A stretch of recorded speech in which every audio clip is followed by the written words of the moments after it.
خبیث روح سے انتہائی بدبو کا اٹھنا۔ سیدنا ابو ہریرہ نبی صلی اللہ علیہ وسلم سے روایت کرتے ہیں، اور یقیناً جب کافر کی روح نکلتی ہے، حماد راوی کہتے ہیں کہ آپ صلی اللہ علیہ وسلم نے اس کی بدبو اور اس پر کی گئی لعنت کا ذکر کیا تو آسمان والے کہتے ہیں کہ خبیث روح زمین کی طرف سے آئی ہے، پھر اسے کہا جاتا ہے کہ تم اسے آخری وقت تک کے لیے سجین کی طرف لے چلو۔ ابو ہریرہ فرماتے ہیں کہ کافر کی روح کی بدبو ظاہر کرنے کے لیے رسول اللہ صلی اللہ علیہ وسلم نے اپنی چادر اپنی ناک مبارک پر اس طرح لگائی، یعنی جیسے بدبو کے وقت کوئی بھی اپنے کپڑے کو اوپر کر لیتا نا ناک کے، تو نبی صلی اللہ علیہ وسلم نے بھی اپنے چادر کو ناک پر رکھ لیا۔ ایک روایت میں ہے کہ اس سے ایسی بدبو پیدا ہوتی ہے جو کسی مردار کی سب سے زیادہ بدبو زمین پر پائی جا سکتی ہے۔ کبھی آپ کسی مرے ہوئے جانور کے پاس سے گزرے تو کیسی سڑاند اور کیسی شدید قسم کی بو ہوتی ہے، تو اسی قسم کی بو اس مردے کی روح سے بھی نکلتی ہے جو کفر کی حالت میں جان دیتا ہے، اور اس کی روح آسمانوں کی طرف لے جائی جاتی ہے، لیکن اسے وہاں قبول نہیں کیا جاتا، آسمانوں کے دروازے نہیں کھلتے اس کے لیے۔ سیدنا ابو ہریرہ نبی صلی اللہ علیہ وسلم سے روایت کرتے ہیں کہ آپ صلی اللہ علیہ وسلم نے فرمایا، پھر کافر کی روح کو آسمان کی طرف لے جایا جاتا ہے تو اس کا دروازہ اس کے لیے نہیں کھولا جاتا، کہا جاتا ہے یہ کون ہے؟ کہا جاتا ہے فلاں شخص ہے، کہا جاتا ہے کوئی مرحبا نہیں، نو ویلکم، اس ناپاک نفس کے لیے جو ناپاک بدن میں تھا، لوٹ جا برائی کے ساتھ کیونکہ تیرے لیے آسمان کے دروازے نہیں کھولے جائیں گے۔ پھر اسے آسمان سے سجین میں گرا دیا جاتا ہے۔ سیدنا براء بن عازب نبی صلی اللہ علیہ وسلم سے روایت کرتے ہیں، فرشتے اس روح کو لے کر اوپر کو چڑھتے ہیں، فرشتوں کے جس گروہ کے پاس سے وہ گزرتے ہیں تو وہ کہتا ہے یہ کیسی خبیث روح ہے؟ وہ کہتے ہیں فلاں بن فلاں، وہ اس کا دنیا میں لیا جانے والا بدترین نام بتاتے ہیں، یعنی بعض لوگ اپنی برائیوں کی وجہ سے برے مشہور ہو جاتے ہیں نا، تو اسی نام سے پھر اس کو وہاں پکارا جاتا ہے، یہاں تک کہ اسے لے کر آسمان دنیا میں پہنچ جاتے ہیں تو اس کے لیے دروازہ کھلواتے ہیں، لیکن دروازہ نہیں کھولا جاتا۔ پھر رسول اللہ صلی اللہ علیہ وسلم نے یہ آیت پڑھی، ان کے لیے آسمان کے دروازے نہ کھولے جائیں گے اور نہ ہی وہ جنت میں داخل ہوں گے حتیٰ کہ اونٹ سوئی کے ناکے میں داخل ہو جائے، یعنی اتنا مشکل ہے ان کا جنت میں جانا۔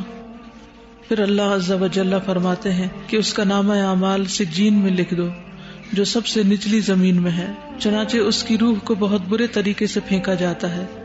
پھر آپ صلی اللہ علیہ وسلم نے یہ آیت پڑھی، جو اللہ کے ساتھ شرک کرتا ہے وہ ایسے ہے جیسے آسمان سے گر پڑا، پھر اسے پرندے اچک لیں یا ہوا اسے دور دراز کی جگہ میں لے جا ڈالے، پھر اس کی روح اس کے جسم میں لوٹا دی جاتی ہے، پھر اس کا حساب کتاب ہوتا ہے۔ قبر میں نہ جانے کی تمنا کرنا۔ سیدنا ابو سعید خدری سے روایت ہے کہ نبی صلی اللہ علیہ وسلم فرمایا کرتے تھے کہ جب جنازہ رکھا جاتا ہے اور لوگ اسے کندھوں پر اٹھاتے ہیں تو اگر مرنے والا نیک نہیں ہوتا تو اپنے گھر والوں سے کہتا ہے کہ ہائے بربادی، تم اسے کہاں لے جا رہے ہو؟ اس کی یہ آواز انسان کے علاوہ اللہ کی ہر مخلوق سنتی ہے، اگر انسان سن لے تو بے ہوش ہو جائے۔ کبھی آپ نے کسی مریض کا کراہنا سنا؟ کسی انتہائی تکلیف دہ حالت میں مبتلا شخص کی آہو پکار، چیخنا، چلانا، تو ان چیخوں کو سن کر انسان کے دل کی حالت کیا ہوتی ہے؟ تو آپ سوچئے کہ وہ تو صرف ایک بیمار شخص کی چیخ ہو سکتی، یہاں تو معاملہ ہی کچھ اور ہے کہ اب اس کے لیے سوائے مایوسی کے اور کچھ نہیں، اب اس کا یہ حال بدلنے والا نہیں۔ بیمار تو بیمار ہونے کے بعد ٹھیک بھی ہو جاتے ہیں، درد اور تکلیف کی کیفیت ختم بھی ہو جاتی ہے، لیکن کافر کی اب یہ کیفیت کبھی بھی ختم نہیں ہونے والی۔ قبر میں انتہائی ہیبت ناک ساتھی کا ملنا۔ اور ایک روایت میں ہے کہ اس کے پاس متشکل ہو کر، یعنی شکل بنا کر، ایک ایسا آدمی آتا ہے جس کا چہرہ انتہائی کریہ، اس کے کپڑے انتہائی گندے ہوتے ہیں اور اس سے بہت بری بو آتی ہے۔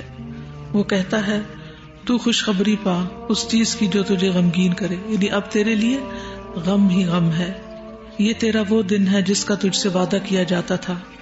تو وہ فوت شدہ آدمی کہتا ہے تجھے بھی اللہ بری خبر سے بشارت دے، تو کون ہے؟ تیرا چہرہ انتہائی کبیح چہرہ ہے جو شر لایا ہے۔ وہ کہتا ہے میں تیرا خبیث عمل ہوں۔ برے کام ہوں. اللہ کی قسم جو کچھ میں جانتا ہوں وہ یہ ہے کہ تو اللہ کی اطاعت سے بہت ہی پیچھے اور سست تھا. اللہ کی اطاعت سے بہت پیچھے اور سست تھا اور اللہ کی نافرمانی کی طرف بہت جلدی کرنے والا تھا. یعنی غلط کام تیزی سے کرتے تھے اور اچھے کام کرنے میں سستی کرتے تھے. اللہ تجھے برا ہی بدلہ دے. یہاں تک کوئی سوال ہو، کوئی بات کہنا چاہے؟ جی. کیسے کریں؟ کیونکہ دنیا میں بھی رہنا ہے اور عمل بھی کرنا ہے، تو پھر دنیا جب اچھی نہیں لگتی، دنیا میں دل نہیں لگتا، تو بیلنس کیسے رہے؟ آخرت کو فراموش کیے بغیر دنیا میں دل لگائے. یعنی دنیا تو دل لگانے کی جگہ ہے ہی نہیں، لیکن یہ ہے کہ جو ہم پر ذمہ داریاں ہیں اور جو کچھ ہم کر رہے ہیں ان کو آسان طریقے سے پورا کیا جائے. کیونکہ اللہ تعالیٰ ہم سے کیا چاہتے ہیں؟ خلق الموت والحیات لیبلوکم ایکم احسن عملا.